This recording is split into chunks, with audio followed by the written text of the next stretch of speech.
ಪಾಕಿಸ್ತಾನದಲ್ಲಿ ಹೆದ್ದಾರಿ ತಡೆ.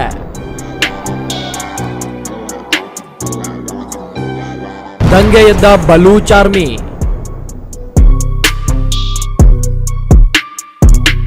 ಬಾಯಾರಿಕೆ ನಡುವೆ ಅತಂತ್ರವಾದ ಪಾಕ್.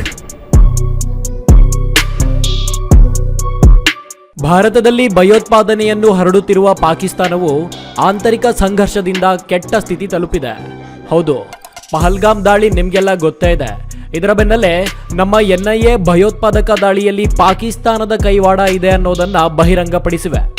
ಇಲ್ಲಿ ಭಾರತ ಯಾವಾಗ ದಾಳಿ ಮಾಡುತ್ತೋ ಎಂದು ಹೆದರಿ ಕಾದು ಕುಳಿತ ಪಾಕಿಸ್ತಾನಕ್ಕೆ ಈಗ ಮತ್ತೊಂದು ಹೊಡೆತ ಬಿದ್ದಿದೆ. ಎಸ್, ಪಾಕಿಸ್ತಾನದಿಂದ ಮುಕ್ತಿ ಬೇಕು ಎಂದು ಹೇಳುತ್ತಿರುವ ಬಲೂಚ್ ಲಿಬರೇಷನ್ ಆರ್ಮಿ ಸರಿಯಾದ ಸಮಯಕ್ಕೆ ಅಲ್ಲಿ ದಂಗೆ ಎದ್ದಿದೆ. ಒಂದು ಕಡೆ ಭಾರತದ ಯುದ್ಧ ವಿಮಾನಗಳ ತಾಲೀಮು, ಇನ್ನೊಂದು ಕಡೆ ಅರಬ್ಬಿ ಸಮುದ್ರದಲ್ಲಿ INS ವಿಕ್ರಾಂತ್ನ ಆರ್ಭಟ, ಗಡಿಯಲ್ಲಿ ಪ್ರತಿಕಾರಕ್ಕೆ ಹಲ್ಲು ಮಸೆದು ಕೂತಿರುವ ನಮ್ಮ ಯೋಧರು. ಇನ್ನು ನೀನೇ ಸಾಕಿದಾಗಿಣಿ ಹದ್ದಾಗಿ ಕುಕ್ಕಿತಲ್ಲೋ ಎನ್ನುವಂತೆ ಪಾಕಿಸ್ತಾನದಲ್ಲಿ ಬಲೂಚಿಗರ ಅಟ್ಟಹಾಸ. ಈ ಎಲ್ಲಾ ದಾಳಿಗಳನ್ನು ಪಾಕಿಸ್ತಾನ ಏಕಕಾಲದಲ್ಲಿ ಎದುರಿಸಲು ಸಾಧ್ಯನಾ? ಈಗ ಪಾಕಿಸ್ತಾನದಲ್ಲಿ ಏನಾಗ್ತಾ ಇದೆ? ಬಾಯಾರಿಕೆಯಿಂದ ಬಳಲುತ್ತಿದೆಯಾ ಪಾಕಿಸ್ತಾನ?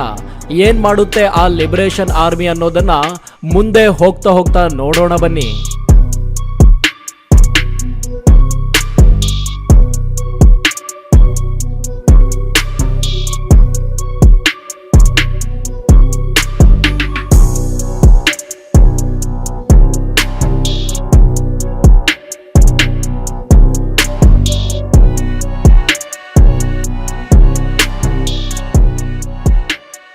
ಸರ್ಕಾರಿ ಕಟ್ಟಡಗಳಿಗೆ ಬೆಂಕಿ. ಬಂದೂಕು ದಾರಿಗಳಿಂದ ರಸ್ತೆ ಬಂದ್. ಇನ್ನು ನೀರು ಹಂಚಿಕೆ ಕುರಿತು ಸಿಂಧ್ನಲ್ಲಿ ಆಕ್ರೋಶ ವ್ಯಕ್ತವಾಗಿದ್ದು ಸ್ಥಳೀಯ ಜನರು ಹೆದ್ದಾರಿಗಳನ್ನು ತಡೆದಿದ್ದಾರೆ. ಬಲೂಚಿಸ್ತಾನದ ಕಲಾತ್ನಲ್ಲಿ ದಾಳಿ ನಡೆದಿದೆ. ಇಲ್ಲಿ ಕ್ವೆಟ್ಟಾ ಕರಾಚಿ ಹೆದ್ದಾರಿಯನ್ನು ಹೆಚ್ಚಿನ ಸಂಖ್ಯೆಯ ಬಂದೂಕುಧಾರಿಗಳು ಬಂದ್ ಮಾಡಿದ್ದಾರೆ. ಇಷ್ಟೇ ಅಲ್ಲ, ಆ ಸ್ಥಳದಲ್ಲಿ ಹಾದು ಹೋಗುವ ವಾಹನಗಳಿಗೂ ಹಾನಿಯಾಗಿದೆ. ಕಲಾತ್ ಜಿಲ್ಲೆಯ ಮಂಗೋಚಾರ್ ಪ್ರದೇಶದಲ್ಲಿ ಈ ಘಟನೆ ನಡೆದಿದ್ದು ಇಲ್ಲಿನ ಜನರು ಅನೇಕ ಸರ್ಕಾರಿ ಕಟ್ಟಡಗಳಿಗೆ ಬೆಂಕಿ ಹಚ್ಚಿದ್ದಾರೆ. ಇನ್ನು ಈ ಕಟ್ಟಡಗಳ ಪೈಕಿ ಪಾಕಿಸ್ತಾನದ ರಾಷ್ಟ್ರೀಯ ಬ್ಯಾಂಕ್ ಕಚೇರಿ, ಸ್ಥಳೀಯ ನ್ಯಾಯಾಲಯ ಮತ್ತು ಹಲವು ಇಲಾಖೆಗಳ ಕಚೇರಿಗಳು ಸೇರಿವೆ.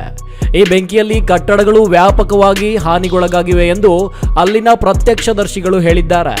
ಇನ್ನು ಹತ್ತಿರದ ಪಾಕಿಸ್ತಾನಿ ಸೇನಾ ಶಿಬಿರದ ಮೇಲೂ ದಾಳಿ ನಡೆದಿದೆ ಎಂಬ ವರದಿಗಳಾಗಿವೆ. ಆದರೆ ಇದು ಮಾತ್ರ ಇನ್ನೂ ದೃಢವಾಗಿಲ್ಲ.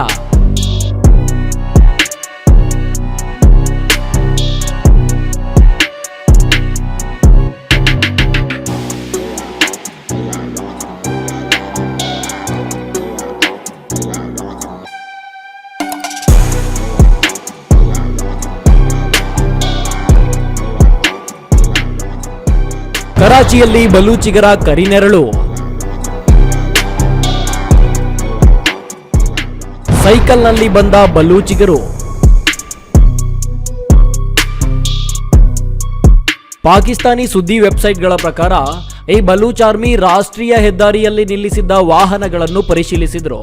ಹಲವಾರು ಬಸ್ಸುಗಳು ಮತ್ತು ಕಾರುಗಳಿಂದ ಜನರನ್ನು ಹೊರಗೆಳೆದು ವಿಚಾರಣೆ ನಡೆಸಿದ್ದಾರೆ. ಈ ಸಮಯದಲ್ಲಿ ಹೆದ್ದಾರಿಯಲ್ಲಿ ಸಂಚಾರ ಅಸ್ತವ್ಯಸ್ತವಾಗಿತ್ತು.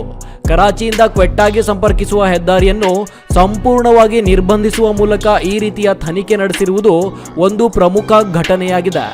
ಇನ್ನು ಈ ದಾಳಿಯನ್ನು ಬಲೂಚ್ ಲಿಬರೇಷನ್ ಆರ್ಮಿ ಜನರು ನಡೆಸಿದ್ದಾರೆ ಎಂದು ಅಲ್ಲಿನ ಸುದ್ದಿ ವಾಹಿನಿಗಳು ತಿಳಿಸಿವೆ. ಇಲ್ಲಿ ಬಲೂಚಿಗರು ಪಂಜಾಬಿ ಮೂಲದ ಜನರನ್ನು ಗುರಿಯಾಗಿಸಲು ಬಯಸಿದ್ರು. ಅದಕ್ಕಾಗಿ ಅವರು ಅಲ್ಲಿದ್ದ ಪ್ರಯಾಣಿಕರನ್ನು ಪರಿಶೀಲಿಸಿದ್ರು. ಇಲ್ಲಿ ಅವರು ಅವರ ಗುರುತನ್ನು ತಿಳಿದುಕೊಳ್ಳಲು ಬಯಸಿದ್ದಾರೆ. ಒಂದು ವೇಳೆ ಪಂಜಾಬ್ ಮೂಲದವರು ಎಂದು ಪತ್ತೆಯಾದರೆ ಅವರನ್ನು ಸ್ಥಳದಲ್ಲಿಯೇ ಹತ್ಯೆ ಮಾಡುವ ಸಾಧ್ಯತೆ ಇದೆ. ಮೂಲಗಳು ಹೇಳುವಂತೆ ಸಶಸ್ತ್ರ ಗುಂಪು ಹಲವಾರು ಕಟ್ಟಡಗಳನ್ನು ದೀರ್ಘಕಾಲದವರೆಗೆ ತನ್ನ ನಿಯಂತ್ರಣದಲ್ಲಿ ಇಟ್ಟುಕೊಂಡಿತ್ತು.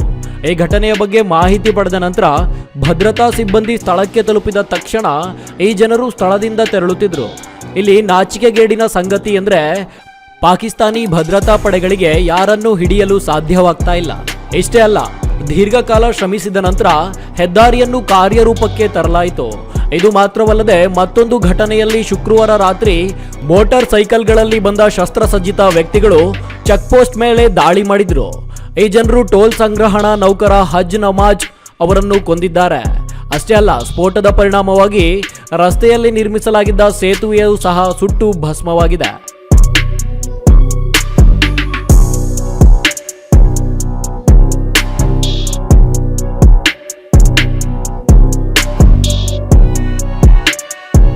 ಹೊರಗೆ ಹುಲಿ, ಮನೆಯಲ್ಲಿ ಇಲಿ.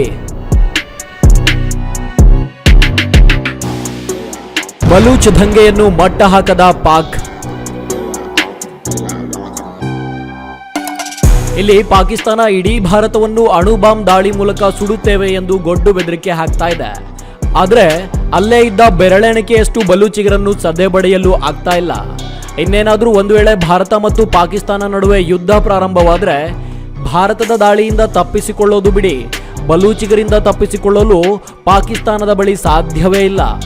News room Kannada medium 24x7.